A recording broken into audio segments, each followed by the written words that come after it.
जय जगन्नाथ जय माँ लक्ष्मी। बामन जन्म यही सेप्टेम्बर मास 4 तारिख गुरुवार दिन पड़ुछि। श्रीमंदिर रे महाप्रभुंकर प्रतिटी दिवस ही एक एक पर्वर दिन। प्रत्येक दिनर किछि ना किछि महत्व रही। लीलामयंकर अपूर्व लीला लोक कल्याण निमंते विभिन्न अवतार ग्रहण करी दुष्ट मानकु संहार करती। महाप्रभुंकर 10 अवतार लीला मध्यरु श्री बामन जन्म अन्यतम।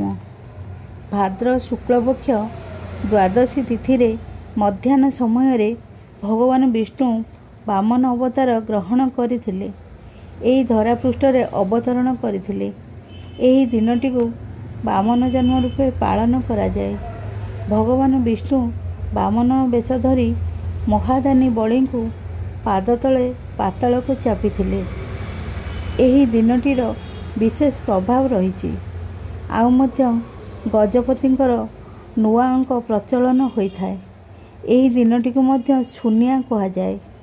विष्णुंकर एक स्वरूप ही अवतार भाव रे अवतीर्ण होई सृष्टिर संतुलन को रक्षा करती। तेणु भागवत रे कहा जाइछि, दुष्ट निवारी सन्थ पाळु तुनाथ परम दयालु। महाप्रभुंकर 10 अवतार लीला मध्यरु बामन जन्म अन्यतम।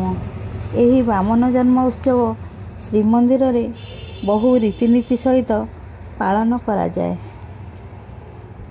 आध्यात्मिक वीडियो देखिबा को चाहुथिले चैनल टी को लाइक शेयर सब्सक्राइब करी पाखर थिबा बेल आइकन टी को ऑन कर दियंतु।